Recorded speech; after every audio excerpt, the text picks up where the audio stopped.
Hey guys, I'm just down at Rise, having popped down to sort a few things out, having my workout while I'm here. Just doing some squats, not my favourite thing of the week. You can see I'm listening to some music on my Bluetooth headphones. And I've put on for the first time in quite a while a bit of Linkin Park. And when I was in my early 20s, when I first started getting into training on a regular basis, I probably listened to Linkin Park 80 or 90% of my workouts.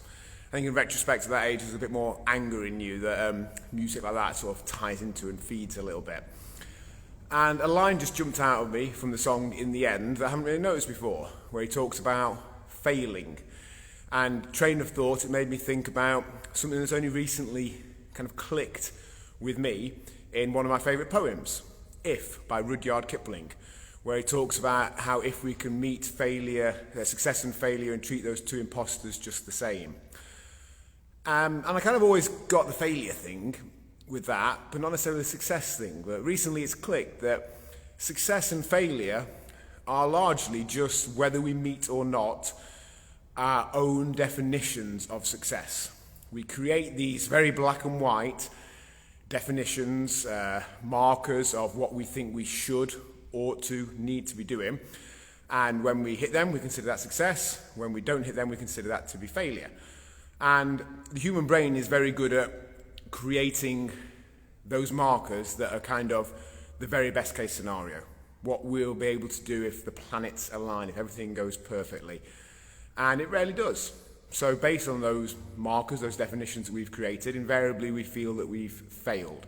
We feel at the end of the day that it was a bad day because we didn't get every single thing done that we set out to do. Even though we probably did 50 or 70 or 80%. I'd wager on nearly every day of our life we've done well over half of the stuff we set out to do. Morning, Kay. But the human brain is very good at just writing that off as expected behaviour. You know, we intended to get up, to have breakfast, to feed the kids, to start work, to do an amount of work, to do some washing, to do some more work, to pick the kids up from school when that was a thing. All these sort of stuff that we intended to do, and we did. We were successful at, but we've just written off as expected behaviour. And at the end of the day, we consider it a bad day. We consider we've failed because we didn't hit this definition that we just essentially created in our minds. We'd created this very black or white division between success and failure, and success was only ever going to happen when the planets aligned. When it doesn't, we feel that we've failed. So that's my latest insight to that, about how success and failure are essentially two imposters. They're just markers that we've defined ourselves. And when we realise that, we can do a few things. We can recalibrate those markers. We can create markers of success that are worthwhile, that will still take us in the direction we want to go in, but we're actually realistically going to hit. We can set a plan for the day that we will consider as success. That might not be every single thing we'd ideally do, but will be enough to have a positive impact.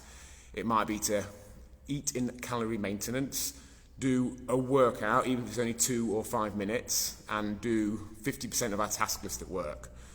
And we can always do that. And then when we overachieve on that, brilliant, that's great. But if we set out to do an hour-long workout, eat in a massive deficit, drink 5 litres of water, do every single thing on our to-do list, we're probably setting ourselves up for that perceived failure. So again, success and failure are just definitions we've created in our head. Knowing that might help us create more realistic definitions, and also stop ourselves beating ourselves up when we don't hit them.